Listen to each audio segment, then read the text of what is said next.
আসসালামু আলাইকুম প্রিয় শিক্ষার্থীরা, টেকনিক ইজি এডুকেশনের পক্ষ থেকে তোমাদের সবাইকে সাদর আমন্ত্রণ জানাচ্ছি আরও একটি নতুন ক্লাসে। আমি ইমরান মাহমুদুল শিফা থাকছি পুরো ক্লাস জুড়ে তোমাদের সঙ্গে। চলো আজকে আমরা মে ডে এর যে এমসিকিউ পার্টটি রয়েছে সেটি আজকে তোমাদের সঙ্গে সলভ করব। চলো সেট ওয়ানে আমরা যদি একটু দেখি, সেট ওয়ানের ক্ষেত্রে যদি আমরা একটু খেয়াল করি, এখানে the word commemorate used in the passage means, এখানে ওয়ার্ড কমেমোরেট শব্দের অর্থকে কমেমোরেট শব্দটাকে আমরা মূলত কী অর্থে পাই এই সেন্টেন্সের মধ্যে? কমেমোরেট শব্দের অর্থ কি? স্মৃতিচারণ করা না? আমরা তো এইভাবেই পড়েছিলাম, তাই না? স্মরণ করা, স্মৃতিচারণ করা, তাই না? আচ্ছা, কমেমোরেট শব্দের অর্থ এখানে কি দেয়া আছে দেখো, এখানে দেয়া আছে প্রথমত ডিসপ্লে। ডিসপ্লে মানে হচ্ছে প্রদর্শন করা, ডিসগাইজ মানে হচ্ছে ছদ্মবেশ ধরা। হ্যাঁ, ডিসগাইজ শব্দটা তোমরা যখন প্রীতিলতা পড়বা ওখানে আছে ডিসগাইজ। রিমেম্বার মানে স্মরণ করা, রিইউনিয়ন মানে হচ্ছে একত্রিত হওয়া। তাহলে এখানে কমেমোরেট শব্দের অর্থ স্মরণ করা। শুধু একত্রিত হলেই আমরা একত্রিত হই, কিন্তু একত্রিত হলেই সেটা কমেমোরেট না, স্মরণ কিন্তু একা একাও করা যায়। এজন্য কমেমোরেট শব্দের অর্থ হবে রিমেম্বার, রিমেম্বার বা হচ্ছে commemorate. To prevailing work hour of the workers had been very, এটা কেমন ছিল যখন হচ্ছে তোমার ওয়ার্ক আওয়ারটা ছিল, যখন ওয়ার্কার আওয়ার ছিল সেটা কেমন ছিল? পূর্বের যে কর্মক্ষেত্রটা ছিল বা হচ্ছে কর্মের যে সময় ছিল, কর্মঘণ্টা ছিল, সেটা কি টলারেবল, সহ্যকর? না। শর্ট ছিল, সংক্ষিপ্ত না। লেন্দি হচ্ছে দীর্ঘ ছিল। আর এক্সপেক্টেবল এখানে আছে আশাপূর্ণ। আচ্ছা, এখানে যদি তারা আশাপূর্ণই হতো, তাদের যদি আশা থাকতো যে না, আশা মানে কি তারা পেতে চায়, তারা কি পেতে চাইতো যে 14 ঘন্টা 15 ঘন্টা কাজ করব, এটা তারা পেতে চাইতো না। এজন্য এক্সপেক্টেবলও হবে না। এই যে এক্সপেক্টের উপরে 4-5টা মিনিং আছে বা বানান আছে, স্পেলিং আছে, একটু দেখে নিও। এখানে শর্ট, সংক্ষিপ্ত, টলারেবল হবে না, এটা লেন্দি ছিল, দীর্ঘ। আচ্ছা, এরপরে দেখো where is May Day observe today, কোথায় উদযাপিত হয়? কতবার বললাম, তাই না? এটা মূলত অল ওভার দ্য ওয়ার্ল্ড, পুরো বিশ্ব জুড়ে। The policeman attack the strikers on, কত তারিখে মূলত অ্যাটাক করে? মূলত আমরা এখানে দেখেছি 2 দিন পরে, না 1 তারিখে শুরু হয় এবং তার ঠিক 2 দিন পরে তাদের উপরে অ্যাটাক হয়। The policeman attacked the striker, তাহলে এখানে আমাদের মূলত অ্যান্সারটা কোনটা আসবে? আমাদের এখানে অ্যান্সারটা আসবে হচ্ছে মে মাসের 3 তারিখে, right? Whom does trade union represent? Whom does trade union represent? এই যে ট্রেড ইউনিয়ন মূলত কাদেরকে রিপ্রেজেন্ট করে? কাদের তোমার কি কাদের সামনে দাঁড়িয়ে কাদেরকে প্রকাশ করে? এক কথা ধরো, আমরা যখন এখানে শিক্ষকরা তোমাদের নিয়েই কাজ করি, তাই না? মূলত ট্রেড ইউনিয়নের লোকেরা মূলত কাদেরকে নিয়ে কাজ করে এটা দ্বারা বোঝাচ্ছে। তাহলে এখানে হবে হচ্ছে ওয়ার্কার্সদের নিয়ে কাজ করা হয়। ইন দ্য র্যালি, এই র্যালিতে the labour leaders inspire the workers, এখানে লেবার লিডার্স এই যে নেতারা যারা রয়েছেন, কর্মী না, নেতার যারা রয়েছেন, ইন্সপায়ার দ্য ওয়ার্কার, তারা কি করতে মূলত উৎসাহ প্রদান করেন? এখানে টু ফলো দেয়ার বসেস, তাদের মালিককে মেনে নেওয়ার জন্য, টু অনার সম্মান করার জন্য, not to disobey their bosses অসম্মান না করতে, কখনোই না, এই তিনটা না। নট টু সারেন্ডার, তারা যাতে কোনোভাবে নত স্বীকার না করে, তারা যেন বসদের কাছে কোনোভাবেই নতি স্বীকার না করে, হ্যাঁ, নত না হয়, নতি স্বীকার না করে। এখানে কী হবে? নট টু সারেন্ডার হবে, ঠিক আছে? ওকে, তারপরে যদি আমরা একটু দেখি, এখানে হচ্ছে ক্লাবস অ্যান্ড রিভলভার্স ওয়ার ইউজড আপন, কাদের উপরে? হ্যাঁ, এই যে এখানে আপন, অন মানে ওপরে বোঝায়, ঠিক আছে? অন এবং আপনের মধ্যে একটা তোমার বেসিক পার্থক্যটা শিখিয়ে দিই। অন এবং আপন মূলত একই জিনিস, কিন্তু যখন বেশি ফর্মাল ইউজ করা হয় তখন সেখানে আপন বসে। ফর্মাল যদি আমরা ইউজ করতে না চাই, হ্যাঁ, তাহলে সেক্ষেত্রে অফিসিয়াল না বা হচ্ছে কারো উপরে ইউজ করা হচ্ছে না, অফিসিয়াল টিচার বা হচ্ছে তোমার প্রতিষ্ঠানের কাছে যখন লেখা হয় তখন যত অন আছে ওইখানে আপন ইউজ করাটা বেটার। তবে অ্যাপ্রোপ্রিয়েট প্রিপোজিশনের ক্ষেত্রে বিষয়টা আলাদা। এখানে আপন কাদের উপরে? হ্যাঁ, কাদের উপরে মূলত যে ওয়ার ইউজড, লাঠিগুলো, বন্দুক, গুলিগুলো কাদের উপরে ব্যবহার করা হয়?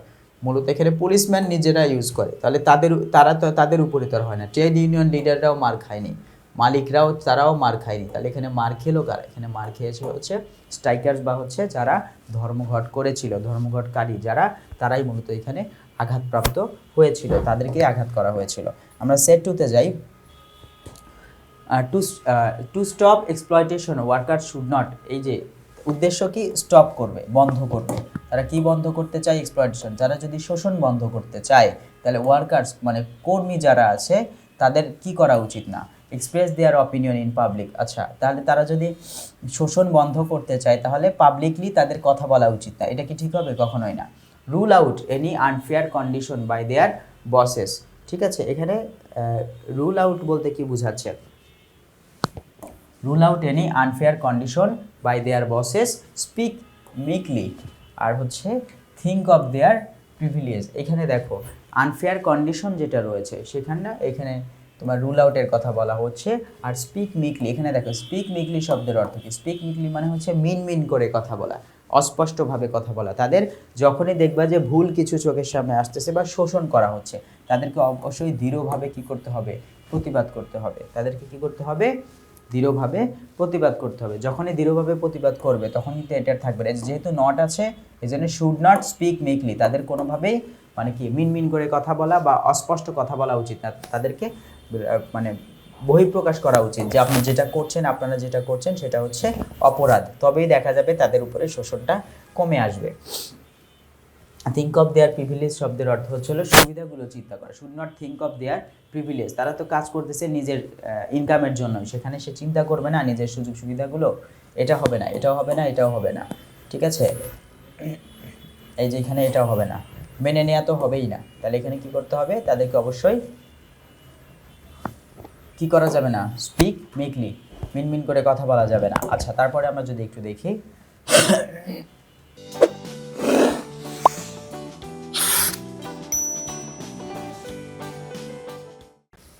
And not to give in their buses.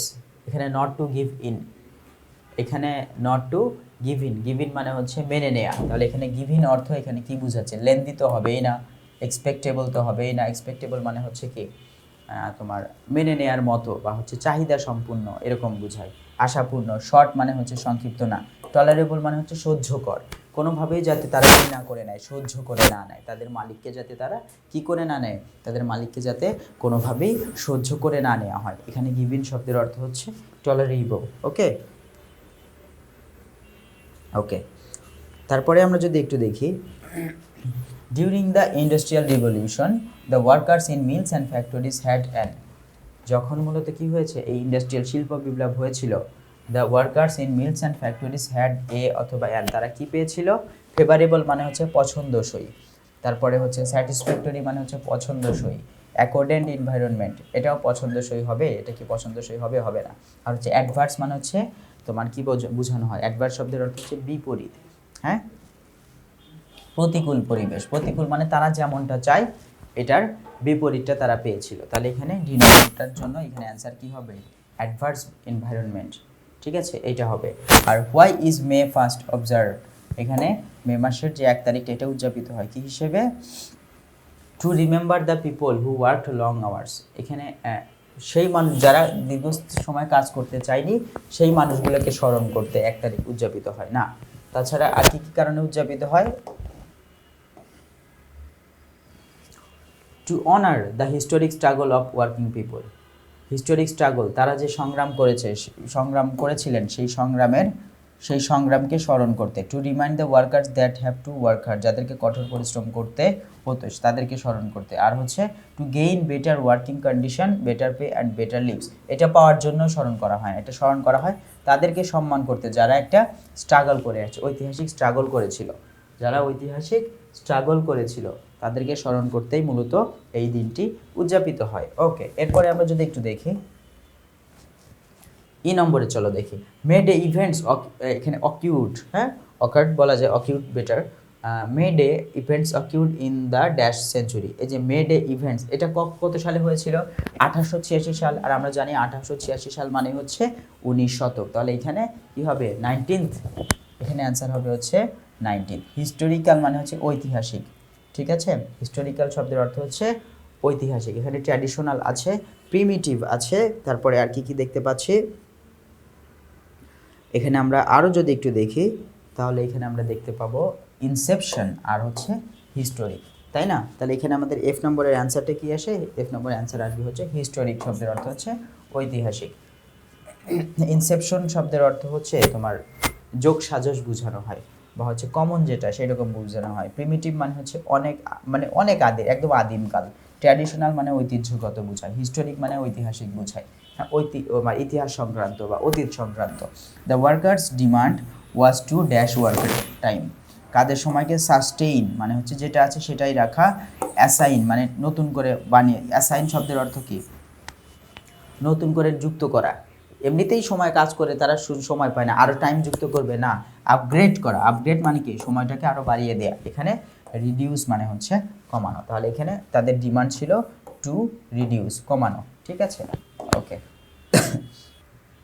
ওকে, তারপরে আমরা সেট 3-তে যদি একটু যাই, May Day has taught the working people how dash their demand, মে দিবস শ্রমজীবী মানুষদের শিখিয়েছে কিভাবে তাদের দাবি কি করতে হয়, এখানে গেইন মানে লাভ করা, গেইন মানে লাভ করা, আর্ন মানে উপার্জন করা, অ্যাচিভ মানে অর্জন করা, আর হচ্ছে এখানে ফুলফিল শব্দের অর্থ হচ্ছে পূরণ করা। তাহলে এখানে আমরা মূলত ফুলফিল যে অর্থটা হচ্ছে, ফুলফিল শব্দের অর্থ পূরণ করা, কিভাবে মূলত নিজের দাবি পূরণ করতে হয়, লাভ করতে হয়। পূরণ কোনটা, যেটা অলরেডি দেয়া আছে সেটা শুধু তুমি ব্যবহার করবা, সেটা হচ্ছে পূরণ করা, ঠিক আছে। আমরা যেমন ফর্ম ফিল আপ করি না, ফুলফিল করি, হ্যাঁ আমার কাছে আছে সেটা শুধু ব্যবহার করব, সেটাই হচ্ছে ফুলফিল। আর গেইন মানে যেটা নেই আমি অর্জন করছি, হ্যাঁ এটাই হচ্ছে গেইন করা, কারো কাছ থেকে চেয়ে নেওয়া অর্থে। অ্যাচিভ, এখানে অ্যাচিভ দেওয়া আছে, অ্যাচিভ যেটা মূলত কি, এখানে অ্যাচিভ আর গেইনের মধ্যে অ্যাচিভটা একটু বড় সড়ো অর্থে ব্যবহৃত হয়, হ্যাঁ মানে কোনো দাবি আদায়ের ক্ষেত্রে কিন্তু এখানে গেইন বসে, এই জন্য এখানে তোমরা কী ব্যবহার করবে, গেইনটা ব্যবহার করবে। গেইন যদি না থাকে তাহলে সেক্ষেত্রে তোমরা অ্যাচিভ দিতে পারো, কিন্তু এখানে ফার্স্ট প্রায়োরিটি থাকবে হচ্ছে গেইনকে ব্যবহার করার জন্য। আচ্ছা, তারপরে now made a works as a reminder of dash of the previous worker, পূর্বেকার শ্রমিকদের কিসের কথা, পূর্বেকার শ্রমিকরা যারা ছিলেন তারা কি প্রমিস, তাদের প্রমিসকে স্মরণ করা হয়, তাদের লয়্যালটিকে, তাদের ফ্রিডমকে, নাকি তাদের এক্সপ্লয়টেশনকে। আমরা মূলত সেই ঘটনাগুলো তাদের উপরে যে শোষণ হতো সেই শোষণকে স্মরণ করিয়ে দেয়। তাহলে এখানে এদের প্রিপোজিশন, এই দুইটা প্রিপোজিশনের মাঝখানে এক্সপ্লয়টেশন বসাবো, নাউন বসবে, তাহলে of a reminder of exploitation of the previous worker, তাহলে পূর্বের যে মানুষগুলো রয়েছেন সেই মানুষগুলোর মূলত শোষণের কথা মূলত আমাদের স্মরণ করিয়ে দেয়।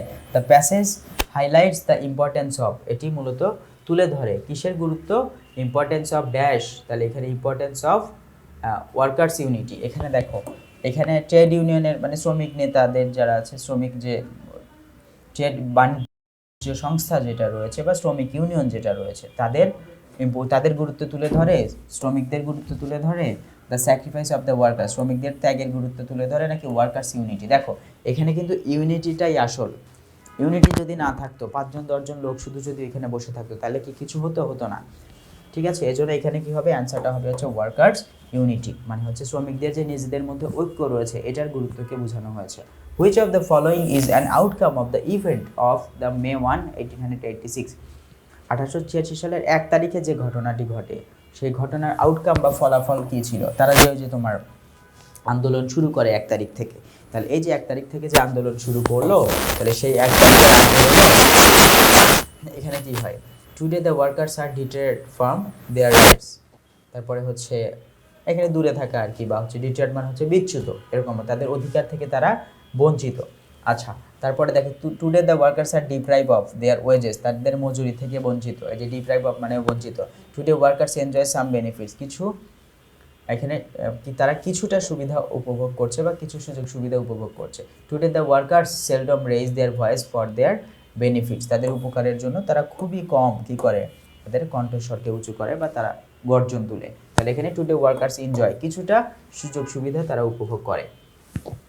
ওকে, তারপরে দেখো which of the following best describes the workers before May 1, তাহলে মে মাসের 1 তারিখের যে ঘটনা বা যে তারা যে ধর্মঘট শুরু করে এটার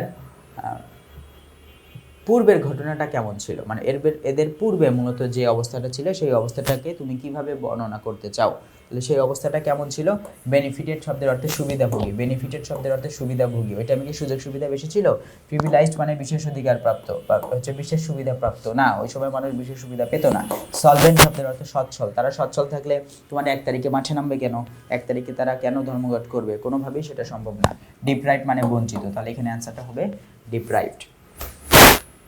From the beginning of the industrial revolution, people in factories had to work up to dash a day, তাহলে শিল্প বিপ্লব যখন হয়েছিল এই শিল্প বিপ্লবের শুরু থেকে কলকারখানার যে লোকজনকে দিনে কত ঘন্টা কাজ করানো হতো, বিগিনিং প্রথম থেকেই করানো হতো কি এই যে 14 অর ইভেন মোর আওয়ার্স, মানে 14 ঘন্টা বা তার চেয়েও বেশি সময় ধরে মূলত কি করা হতো, তাদেরকে কাজ করানো হতো। In paragraph not to give in to their buses means, এখানে তৃতীয় প্যারা তাদের মালিকদের কাছে নতি স্বীকার না করতে বলা হয়েছে। তাহলে এখানে মূলত কি বোঝানো হয়েছে, not to surrender, not to protest again. Not to protest মানে কোনোভাবে যাতে আর ধর্মঘট চালিয়ে না যায়। Not to share anything to their senior, বড়দের সাথে কিছু আলোচনা না করতে বলা হয়েছে।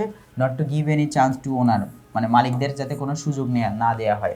সবার শেষে নট টু সারেন্ডার, মানে এখানে কী হবে, সারেন্ডার মূলত এখানে নট টু সারেন্ডার বলতে যাতে মালিক পক্ষের কাছে কোনোভাবেই তারা নত স্বীকার না করে। যাই হোক প্রিয় শিক্ষার্থীরা, আমরা একদম ক্লাসের শেষ পর্যায়ে চলে এসেছি। আশা করি তোমরা সবাই বুঝতে পেরেছো। পরবর্তী কোনো একটি ক্লাসে আমি ইমরান মাহমুদুল শিফাত চলে আসবো তোমাদের জন্য আরও একটি নতুন ক্লাস নিয়ে। সে পর্যন্ত তোমরা সবাই ভালো থেকো, সুস্থ থেকো, নিরাপদে থেকো। আসসালামু আলাইকুম।